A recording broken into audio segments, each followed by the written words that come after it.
नमस्ते सम्पूर्णमा। जीवन एउटा अमूल्य यात्रा हो। यात्रा जहाँ हरेक दिन, हरेक निर्णय, हरेक कार्यले हाम्रो भविष्य निर्माण गर्छ। हामीले आज गरेका निर्णयहरू नै हाम्रा भोलिका सफलताको जग बन्छन् अनि गरिएका गल्तीहरू पछुतोको भारी बोकेर ल्याउँछन्। केही गल्तीहरू सुधार्न सकिन्छ, तर केही गल्तीहरू त्यस्ता हुन्छन् जसले जीवनको दिशा नै परिवर्तन गरिदिन्छ, कहिलेकाहीँ असलतर्फ होइन गल्तीतर्फ। यस विस्तृत भिडियोमा हामी जीवनमा गर्न नहुने त्यस्ता गल्तीहरूको चर्चा गर्नेछौँ जसले भविष्यमा पछुतो ल्याउन सक्छ। यदि यी गल्तीहरूबाट समयमै सहज हुन सकियो भने हामी भविष्यको पछुतोबाट जोगिन सक्छौँ। पहिलो नम्बरमा छ आफ्नो समयको मूल्य नबुझ्नु। समय संसारको सबैभन्दा कीमती सम्पत्ति हो। धन, सम्पत्ति र सम्बन्ध फेरि फर्कन सक्छन्, तर गएको समय कहिल्यै फर्कँदैन। धेरैले आफ्नो जवानी समय खेर फालेर बिताउँछन्, सपना बिना, योजना बिना, मोबाइल, सामाजिक सञ्जाल र अनावश्यक रमाइला कुरामा समय बिताउँदा जीवनका महत्त्वपूर्ण अवसरहरू गुम्न सक्छन्। समयको सदुपयोग गर्ने योजना बनाउनुहोस्। हरेक दिनको सुरुवातमा प्राथमिकता तय गर्नुहोस्। समयले तपाईलाई कहाँ पुर्याउँदैछ भन्ने कुरामा सजग रहनुहोस्। दोस्रो नम्बरमा रहेको छ आत्मविकासमा ध्यान नदिनु। जीवनमा स्थायित्व र प्रगतिका लागि आत्मविकास अत्यावश्यक हुन्छ। धेरै मानिसहरू एकपटक जागिर पाएपछि वा एउटा व्यवसाय सुरु गरेपछि सिक्ने प्रक्रिया बन्द गर्दछन्। उनीहरूले आफूलाई नयाँ ज्ञान, सिप वा प्रविधिबाट अपडेट गर्दैनन्। यसले गर्दा जीवनमा ठूलो अवसर गुम्न सक्छन्। पढाइ कहिल्यै नछोड्नुहोस्, चाहे तपाईँ विद्यार्थी हुनुहोस् वा पेशागत व्यक्ति। हरेक वर्ष आफूलाई केही नयाँ सिपमा दक्ष बनाउनुहोस्। पुस्तकहरू पढ्नुहोस्, सेमिनारहरूमा जानुहोस्, अनलाइन कोर्सहरू लिने बानी बसाल्नुहोस्। तेस्रो नम्बरमा रहेको छ गलत सङ्गतमा पर्नु। कस्तो साथ त्यस्तै बाटो भन्ने उखान छ। गलत सङ्गतले तपाईहरूलाई सही बाटोबाट भट्काउन सक्छ। मादक पदार्थ सेवन, अपराध, अनैतिक काममा फसाउने साथी सङ्गतले तपाईँको जीवन नै बर्बाद पार्न सक्छ। सकारात्मक, उद्देश्यपूर्ण, प्रेरणादायक मानिसहरूको साथमा समय बिताउनुहोस् जो तपाईँको सुधारमा सहायक हुन्छन्। त्यस्ता मानिसहरू खोज्नुहोस्। यदि साथी सङ्गतले तपाईँलाई पछाडि तानिरहेको छ भने त्यसबाट बाहिर निस्कनु नै बुद्धिमानी हुन्छ। चारौँ नम्बरमा छ परिवार र आफ्ना नजिकका व्यक्तिहरूलाई व्यवस्था गर्नु। धेरै मानिसहरूले धन र करियरको पछाडि लाग्दा आफ्ना आमा बुवा, श्रीमान श्रीमती, छोराछोरी वा साथीभाइलाई समय दिन बन्द गर्दछन्। पछि जब समय हुन्छन् तब उनीहरूले महसुस गर्छन् कि सफलता त पाइयो, तर ती साथमा रहने मान्छेहरू टाढा भइसके। सन्तुलन कायम गर्नुहोस्। जीवनमा धन र काम महत्त्वपूर्ण छन्, तर सम्बन्धहरू अझै बढी मूल्यवान छन्। आफ्ना प्रियजनहरूसँग समय बिताउनुहोस्, तिनको माया बुझ्नुहोस्।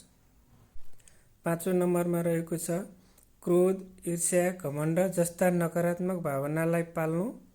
यी नकारात्मक भावनाले तपाईँको मानसिक स्वास्थ्य, सम्बन्ध र निर्णय क्षमतामा नकारात्मक असर पार्छ। कहिलेकाहीँ क्रोध वा ईर्ष्याले गर्दा लिएका निर्णयले दीर्घकालीन असर पार्न सक्छ। आत्मनियन्त्रण र ध्यानको अभ्यास गर्नुहोस्। योग, ध्यान वा मनोवैज्ञानिक परामर्श लिनुहोस् यदि तपाईँहरूलाई ती भावना नियन्त्रण गर्न गाह्रो छ भने। छैटौँ नम्बरमा जोखिम नलिनु वा परिवर्तनबाट डराउनु। कहिलेकाहीँ मानिसहरू स्थायित्वका लागि जीवनभर एउटै ठाउँमा बसिरहन्छन्। नयाँ अवसरहरू नलिई नयाँ ठाउँ, नयाँ सोच वा नयाँ व्यवसाय सुरु गर्न डराउँछन्। यसले गर्दा जीवन सीमित रहन्छ। सोच विचारपूर्वक जोखिम लिनुहोस्। परिवर्तन नै प्रगतिको मूल हो। आफ्नो सुरक्षा घेराबाट बाहिर निस्कने नयाँ कुरा सिक्नुहोस्। नयाँ अवसरहरू समात्नुहोस्। 7औं नम्बरमा स्वास्थ्यको व्यवस्था गर्नु। स्वास्थ्य नै धन हो भन्ने भनाइलाई धेरैले व्यवस्था गर्छन्।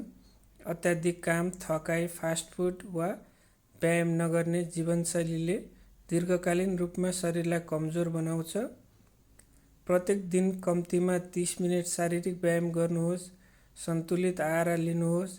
पर्याप्त निद्रा लिनुहोस् र नियमित स्वास्थ्य जाँच गराउनुहोस्।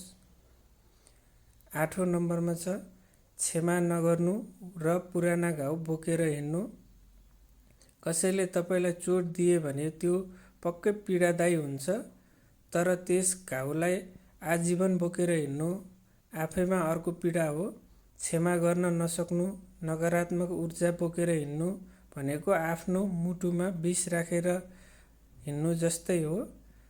क्षमा गर्नु कमजोरी होइन, क्षमा गर्नु आत्मशुद्धिको उपाय हो। तपाईँले क्षमा गर्दा पहिले आफू हल्का महसुस गर्नुहुन्छ। 9 नम्बरमा छ आफ्नो लक्ष्य र उद्देश्य स्पष्ट नराख्नु। जीवनमा लक्ष्य बिना बाँच्नु भनेको नक्सा बिनाको यात्रा जस्तै हो। हरेक सफल मानिससँग स्पष्ट लक्ष्य र योजनाहरू हुन्छन्। जब तपाईँ लक्ष्यविहीन हुनुहुन्छ, तपाईँ अरूको सपना पुरा गर्ने माध्यम मात्र बन्नुहुन्छ। ससाना लक्ष्यहरू बनाएर अघि बढ्नुहोस्। 1 वर्ष, 5 वर्ष र 10 वर्षको योजना बनाउनुहोस्। तपाईँ कुन ठाउँमा पुग्न चाहनुहुन्छ भन्ने कुरा स्पष्ट रूपमा लेखेर राख्नुहोस्। 10 नम्बरमा रहेको छ पछुतोमा बाँचेको जीवन बिताउनु। जीवन पछुतोमा बाँच्ने होइन, अनुभव, सिकाइ र साहसिक निर्णयहरूमा बाँच्ने हो। कसैले के भन्ला, म असफल भएँ भने के होला भन्ने डरले थिचेर राख्ने हो भने जीवन अर्थहीन लाग्न सक्छ। गल्तीहरूबाट सिक्नुहोस्, पछुतो होइन। तपाईँले जे गर्न चाहनुहुन्छ प्रयास गर्नुहोस्। सफल नभए पनि सन्तोष हुन्छ कि मैले प्रयास त गरेँ। निष्कर्षमा भन्नुपर्दा माथि उल्लेखित गल्तीहरू जीवनलाई गम्भीर असर पार्न सक्छ। यदि तपाईँले यी गल्तीहरू समयमै चिनेर सुधार गर्नुभयो भने तपाईँले भोलिका पछुतोलाई टार्न सक्नुहुन्छ। जीवनमा प्रत्येक दिन एक अवसर आउँछ सुधार गर्ने, नयाँ सुरु गर्ने अनि आफैलाई नयाँ उचाइमा पुर्याउने। यी निर्णय आजैबाट लिनुहोस्। समयको सदुपयोग गर्ने, आफूमा लगानी गर्ने, सकारात्मक सम्बन्धहरू बनाउने र आत्मसन्तुष्टि दिने निर्णयहरू लिने। जीवनमा सफलता मात्र होइन, सन्तुलन, शान्ति र सन्तोष पनि आवश्यक छ। त्यसैले आजैबाट सोच्न सुरु गर्नुहोस् के म यस्तो जीवन बाँचिरहेछु जुन भोलि पछुतो हुने छैन। पुरा भिडियो हेरेर साथ दिनुभएकोमा धन्यवाद।